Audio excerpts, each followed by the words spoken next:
Hola a todos, les damos la bienvenida a un nuevo programa Región F, programa que hacemos en conjunto entre la Fundación Piensa y la Universidad Adolfo Ibáñez en la Escuela de Periodismo.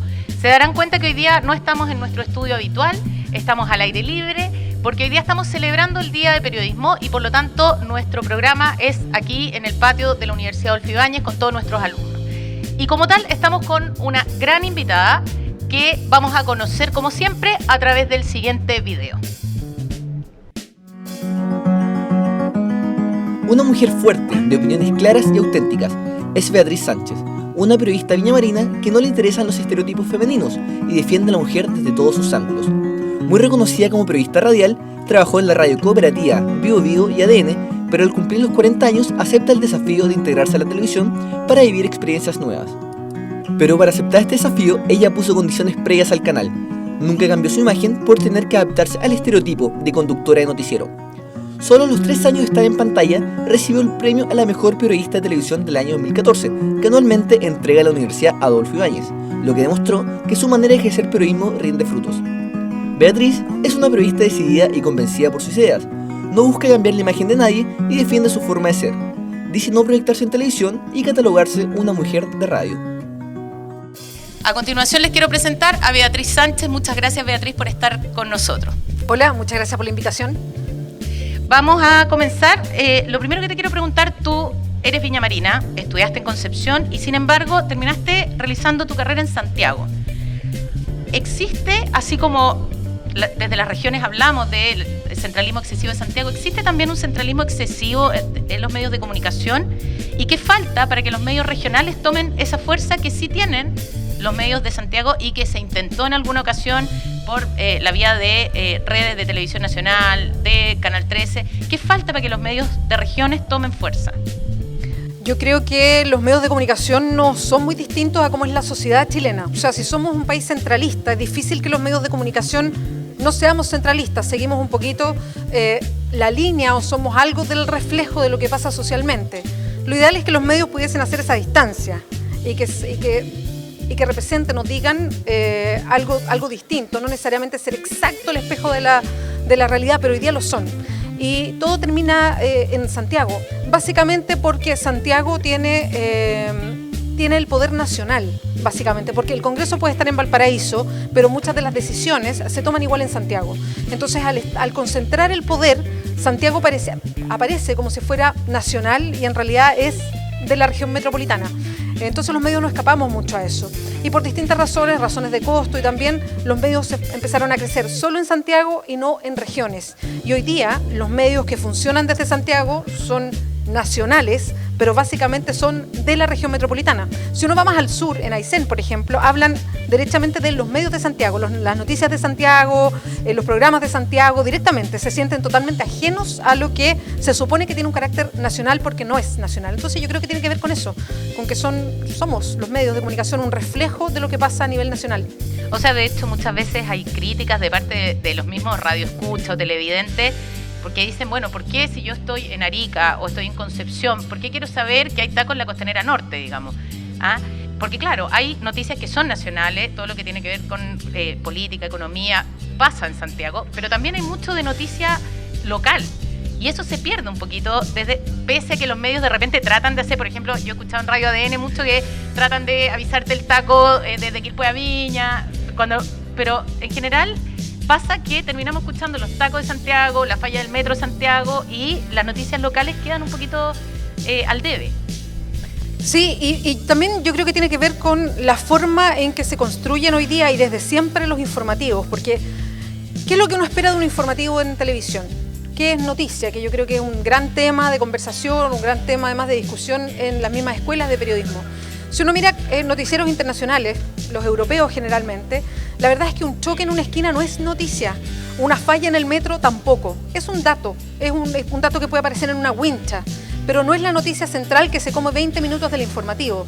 Las noticias son más bien temas de desarrollo que tienen que ver con toda la comunidad europea. O sea, hay muchas noticias internacionales como el país europeo centrado en el resto de Europa, Y son noticias que se procesan con un cierto peso en específico. O sea, ¿por qué está pasando esto? ¿Qué podemos aspirar mañana? ¿Cuáles son los peligros? ¿Cómo está cambiando la sociedad? No cuál es el choque de la esquina, ni el problema de la falla del metro, ni un portonazo. No tiene que ver con eso. Entonces, yo creo que también tiene que ver en los informativos y qué es noticia en Chile, cómo se entrega esa noticia. Pero eso pasa también por esta mixtura que se ha producido en los últimos años, que tiene que ver con el periodismo ciudadano versus el periodismo profesional, si se quiere decir, donde en el fondo se confunde un poquito a raíz de lo que aparece en redes sociales y de repente se cree que algo es mucho más noticia de lo que en realidad es. Y es porque generó batahola en redes sociales, por ejemplo. Sí, pero yo ahí discrepo porque yo creo que hay notas bien profundas que surgen de la ciudadanía también y yo creo que ese es parte de un periodismo ciudadano. Por ejemplo, la última movilización masiva por el no más AFP surge de la ciudadanía, surge específicamente de las redes y sin duda que es una noticia nacional porque abre una serie de debates, porque vamos en profundidad con una serie de temas. Entonces yo no creo que sea tan de ciudadanos, sino más bien que las noticias nacionales son las locales de Santiago. Yo creo que ahí hay un problema. Porque cuando hablamos de un choque, sería ridículo poner todos los choques grandes que hay en todo el país y que fueran parte de las noticias, si no sería una hora de choques. Pero es choque el local de Santiago. Entonces, ahí, volviendo a la primera pregunta, digamos, las noticias de Santiago se hacen como si fueran noticias nacionales. Y ahí yo creo que discrepo, pero también tiene que ver con el fondo de las noticias. ¿Qué es noticia y cómo se trata? ¿A qué responden hoy día los programas informativos? Creo que también hay un tema ahí. Eso te iba a preguntar, ¿cómo evalúas hoy día el estado de los medios en Chile en términos de este cambio que se está produciendo, la multiplataforma, el cambio en los contenidos también? ¿Cómo evalúas tú el estado de los medios hoy? Yo creo que vamos en una transición, que hay una transición hoy día para valorar las distintas plataformas que existen y no creo que esté resuelto todavía, que los medios están hoy día adaptándose y tratando de responder a algo. Creo que, y que no está resuelto tampoco. Creo que, a futuro va a venir la multiplataforma. También creo que hay que tratar de ver, y que los medios están un poquito en eso, de cómo se incorporan las redes sociales a los medios de comunicación. No me refiero a que las redes sociales en sí sean vehículos de noticias, sino cómo se establece esa relación entre las redes sociales o algo que pueda venir más desde los ciudadanos a los medios de comunicación. También me gustaría ver qué va a pasar con lo que nosotros llamamos medios nacionales o tradicionales, si queremos, como los diarios de nivel nacional, los canales abiertos a nivel nacional, con los nuevos medios que son digitales y que obedecen a lógicas distintas. Y creo que ahí está la oportunidad de regiones, por ejemplo. Hoy día, por un tema de recursos, y pasa a nivel industrial, pasa a nivel de trabajo, las regiones no tienen nada que ver muchas veces en sueldos, en infraestructura, lo que pasa en Santiago, por el centralismo. Pero creo que hoy día la tecnología hace que hacer un medio resulte un poquito más fácil de lo que era antes. Abrir un diario, por ejemplo, si lo puedes hacer online, pero empezado a tomar todo ese riesgo, además de lo que significa, y creo que ahí los medios digitales tienen harto que hacer a propósito de las regiones. ¿Cómo se van a comunicar entonces por la nueva tecnología, estos nuevos medios que surgen con los medios tradicionales? ¿Cómo va a ser esa competencia? ¿Qué va a pasar o cuál va a ser la evolución de los medios nacionales y tradicionales? Creo que todo eso está en evolución. Está por verse. Sí. ¿A qué periodista mujer admiras tú? A varias. La primera, a Mónica González. Creo que la Mónica González es como la señora del periodismo chileno. Y me apasiona todo lo que hace. Creo que es una mujer no solamente muy valiente para una época en específico, que además sabe reportear. No sé si ustedes alguna vez la han escuchado contar cómo se reportea o cómo se reporteaba en dictadura. Es impresionante, es increíble lo que cuenta. Tiene varios libros que obedecen a eso, es interesante de ver. Pero además es una mujer que no terminó su carrera en el momento que llegó la democracia, sino que logró ir incorporándose a lo mismo que investigaba en dictadura, que es quiénes tienen el poder, si ese poder es trucho o no es trucho, qué pasa con el dinero, quién maneja el dinero, qué es lo que hace ahora en CIPER. Entonces yo no sé si hay otra periodista, y ahí hablo de mujeres y hombres, digamos, que han logrado hacer esta transición manteniéndose en dictadura y en democracia, con esta mirada de velar el poder, que es lo que hizo primero en la Análisis y todas las revistas donde trabajó en dictadura, pero después lo hizo como fundadora de CIPER. Fueron un poco los periodistas que lograron hacer esa transición, digamos, muchos se quedaron ahí. Exacto, o entraron a la institucionalidad de los medios más grandes, que no tengo crítica respecto a eso, pero ella siguió un poco desde el lado. O sea, estuvo un tiempo en la revista Cosas o Caras en una de ellas, pero en general se mantuvo también a la vanguardia de hacer un periodismo distinto, en este caso de investigación con CIPER, y por eso yo la admiro mucho, me gusta mucho ella. De hecho, otra mujer que me gusta en un estilo totalmente distinto, pero creo que rompió hartas barreras en Chile y abrió la ventana o la puerta para otras mujeres, es la misma Raquel Correa. Raquel Correa hizo algo que las mujeres en esa época no hacían, que era tener un espacio de entrevistas propio. Y era una mujer valorada por eso, con su tipo de impronta, con la forma, como uno se quiera, pero ella tenía una página garantizada en el Mercurio todos los domingos con una entrevista en una época en que las mujeres habitualmente no estaban en una primera figura y era solo ella con sus preguntas. Y en el periodismo además había muy pocas mujeres destacadas. Exactamente, entonces me parece que ella también hizo un avance, así que ellas dos me gustan mucho, pero yo me quedo con Mónica González. Beatriz, una de las áreas en las que tú has destacado es en la cobertura política. Hoy día estamos a puerta de varios cambios, entre ellos el tema de la elección de los intendentes, que ha causado harta polémica, y además estamos a puertas de las elecciones municipales, nos quedan un par de semanas. Acá en la quinta región en específico han surgido figuras nuevas, alejadas de lo que es la política tradicional, como por ejemplo Leopoldo DJ Méndez en Valparaíso. Entonces, quería preguntarte cómo ves tú el surgimiento de esta figura, que ya había sucedido en otras elecciones, pero de manera quizás más tímida. ¿Es un reflejo del desencanto ciudadano con la política? ¿Es un reflejo de la descentralización de la política propiamente tal? Que ya no tienes que ser médico, abogado, economista para poder dedicarte a aquello. ¿Cómo lo ves tú? A ver, yo me separo de esa crítica a todos los que vienen como del mundo de la televisión o del espectáculo como candidatos, que muchas veces se cae la tentación de criticarlos solamente porque vienen del mundo del espectáculo, como que por eso ya cargan con una mochila negativa.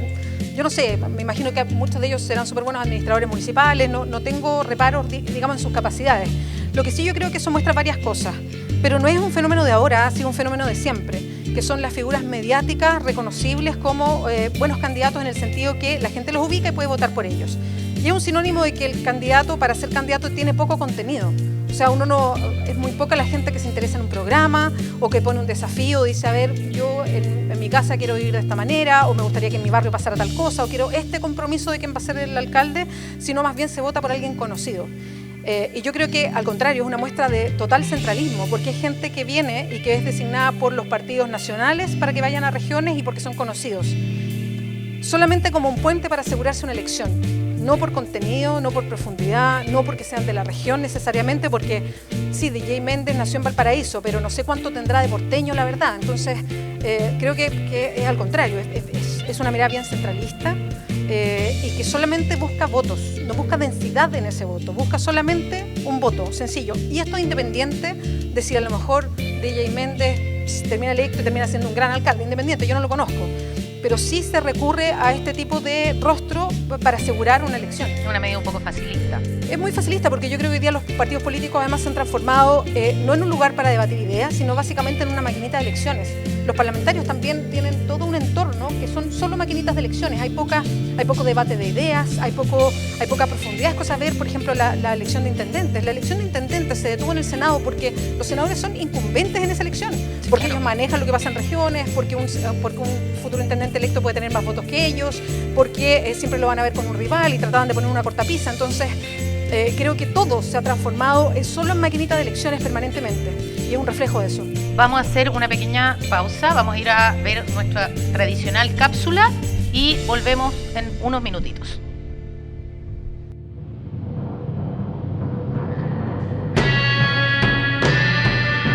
La centralización, el hecho de tener un país tan concentrado, no ha cambiado producto de un incendio ni producto de una nominación de un delegado presidencial.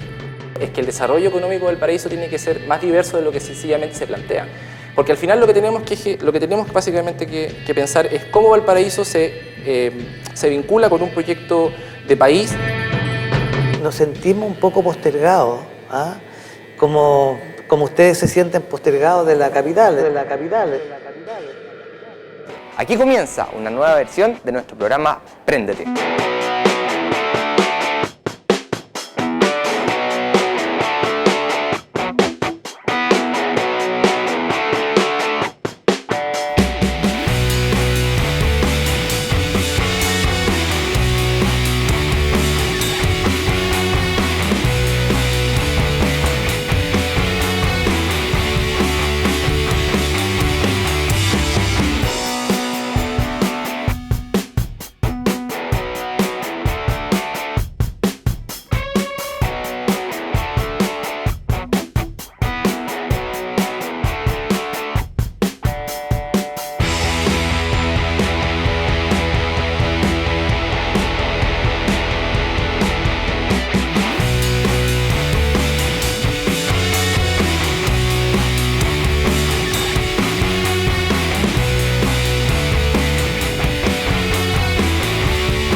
Vamos a seguir.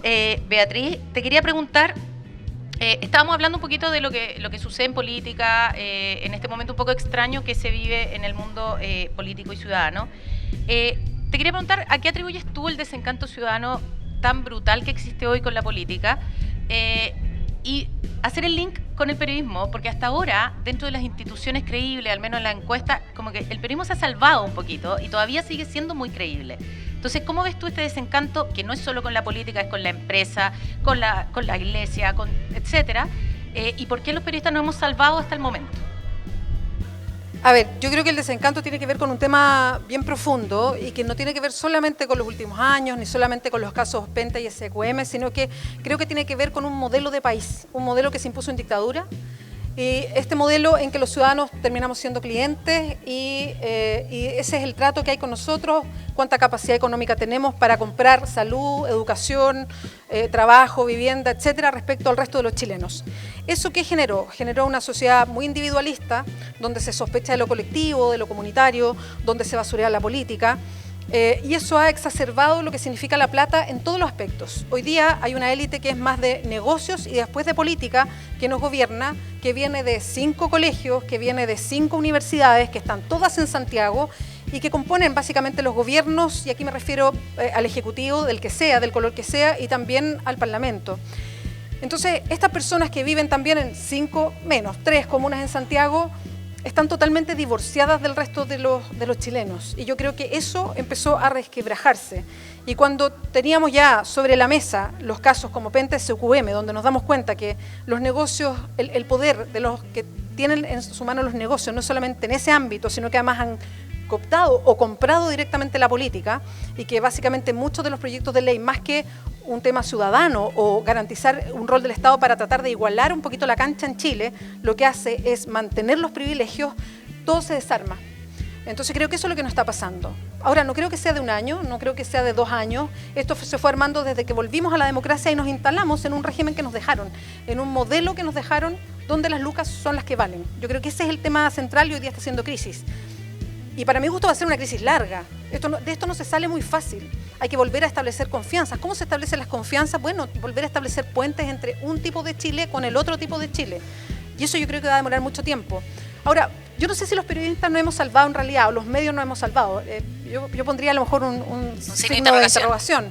Pero creo que hoy día muchos medios están haciendo la pega en el sentido de ir develando esto que pasa. Los medios de comunicación se han transformado, incluso los tradicionales o los grandes y que tienen grandes intereses económicos atrás, se han transformado también en denunciantes de esto que pasa, y por ahí había un canal como de desinflar este globo que pensábamos que éramos Chile y que no somos.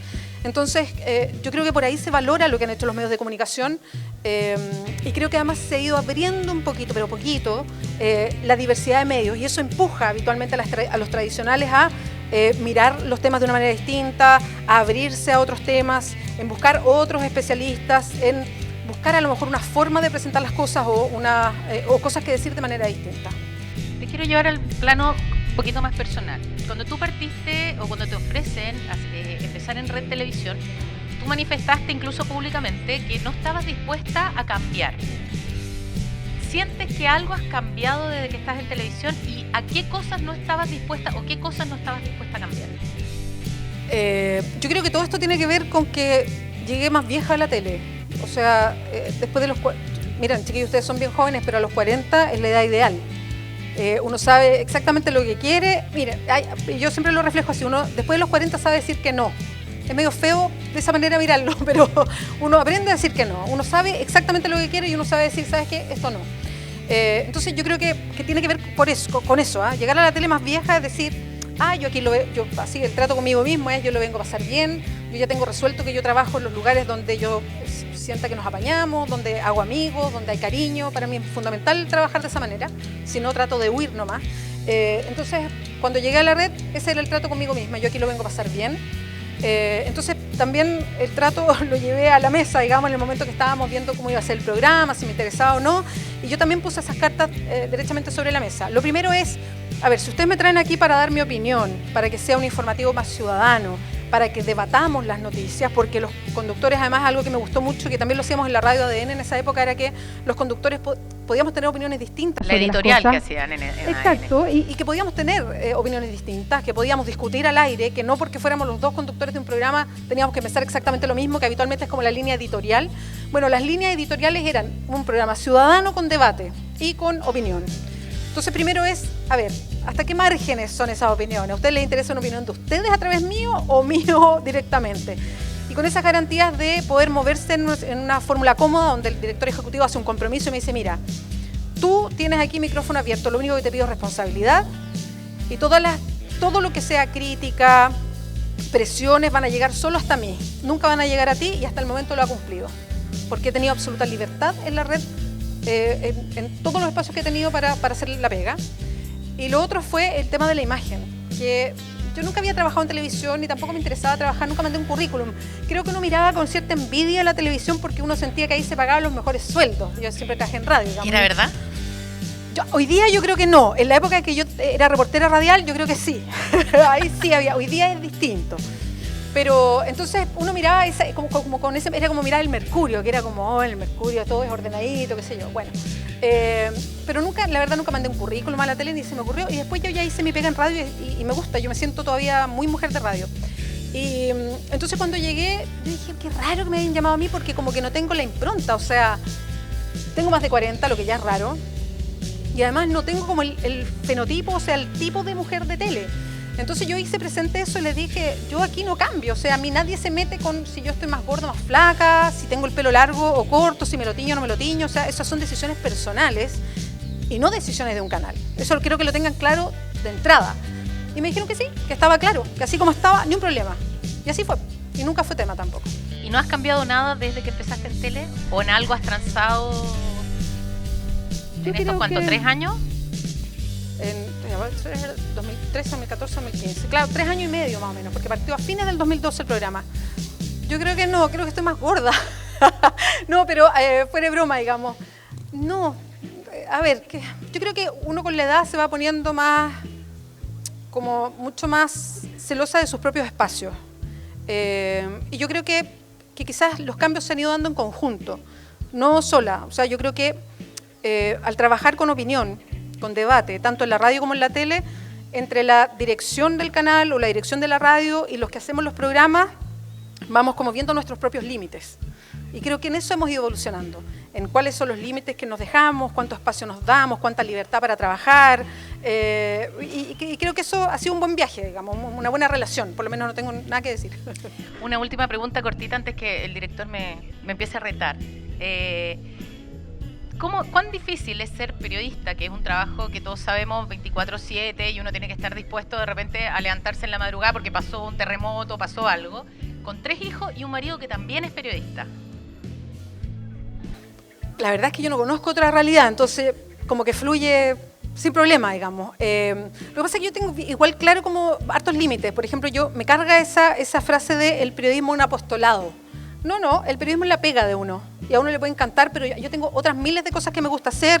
Yo pongo los límites, pongo los horarios, claro, uno con el tiempo, uno parte en esta pega siendo como el servicio militar, digamos, claro. Que pajarito nuevo la lleva y tenéis todos los turnos y todo lo demás, pero todo esto va evolucionando como en todas las pegas. O sea, yo hoy día, como está el mundo, y a mí no me gusta que sea así, que todo sea trabajo, sobre todo cuando uno parte, pero todas las pegas tienen una carga laboral importante, uno tiene que validar lo que está haciendo, sobre todo en la responsabilidad. Yo creo que eso es lo más importante. Aquí no es el tema de quién es más inteligente, aquí hay que cumplir, hay que ser honesto con su pega, hay que ser responsable. Yo creo que esas cosas son las que más frutos dan en la vida, porque tú puedes contar con esa persona. Yo también creo en trabajar con buenas personas. Creo que primero uno es buena persona y después es buen profesional. Entonces, la verdad es que la dinámica familiar no es tan compleja. A lo mejor era más, mi marido es periodista deportivo y en la época que reporteaba, hoy día es editor, era un caos. Me toca los fines de semana. No solamente los fines de semana, pero tenía viajes muy largos. Viajes, no sé, una Copa América era un mes afuera. Y uno que hace posta en la casa, que el cabro chico, que esto, que lo otro, era más complejo. Pero nos entendíamos, siempre nos entendimos en eso. De hecho, para el terremoto del 2010, terminó el terremoto y él sabía que yo me tenía que ir de la casa, que tenía que irme a la pega. Y en eso no hay, o sea, es obvio. Pero yo insisto, yo creo que el periodismo no es un apostolado, chiquillo, es una pega que a uno le puede gustar mucho, tiene horarios complejos, pero uno desarrolla tantas otras cosas que le gusta también y eso es parte de la personalidad de uno. Uno tiene varias facetas en esto y creo que es bueno manejarlo así. Esta es mi pega, me gusta mucho, pero no es toda mi vida. Vamos a ir rápidamente a nuestra tradicional sección del pimponeo. Ya, entonces yo te voy a hacer preguntas cortitas y lo primero que se venga a la cabeza, eso es. ¿Segura? Segura. Mayor cualidad y defecto de las mujeres. Que pensamos 1000 veces las cosas. Cualidad y defecto a la vez. Sí. ¿Y de los hombres? Perdón, que son más simples. Lo siento, chiquillos. Tu deseo frustrado.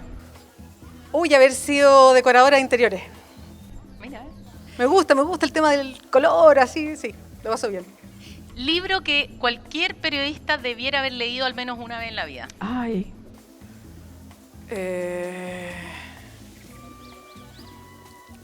¿Qué libro? No sé, yo no soy muy de... Perdona, yo sé que no va a ser corta, pero es como, solo para explicar algo cortito. Yo no soy muy matea de leer muchas cosas. A mí me gusta leer novela negra, la novela policial negra. Y creo que esa novela refleja mucho las sociedades como son, según el lugar del mundo donde venga el autor. Y creo que esas son imprescindibles. Estamos hablando de Agatha Christie, una cosa así. Un poquito más actual. Ah, más actual. Tu gran dolor. ¿Sabes qué? Yo creo que no tengo grandes dolores. Y me da susto decirlo, digamos, pero no tengo un gran dolor. ¿Qué te gustaría que dijera tu epitafio o cómo te gustaría que te recordaran? Que vivió intensamente. ¿Qué canción le dedicarías hoy día al gobierno? ¿Nunca quedas mal con nadie? ¿Y al Congreso? Algo que tenga que ver con Renuévate, pero no sé si habrá alguna con esa Vamos letra. a buscar alguna de reggaetón o algo así. Puede ser. ¿Qué debiese decir hoy día el lienzo del movimiento estudiantil, si tú tuvieras que pintarlo? Hemos logrado cosas, pero se necesita más. ¿Qué le regalarías hoy día a la presidenta Bachelet? Ay, le regalaría una tarde en un spa. Yo creo que la necesita, sí. Estamos de acuerdo. Y si hoy tuvieras que salir a marchar, ¿por qué marcharías? ¿Cuál sería tu motivo? No más AFP. Lo último, ¿qué superhéroe o qué superpoder te gustaría tener? Uy, ser invisible. Para reportear. Para muchas cosas. Quiero darte las gracias, Beatriz. Muchas gracias a todos por haber venido y nos vemos en un próximo programa Región F.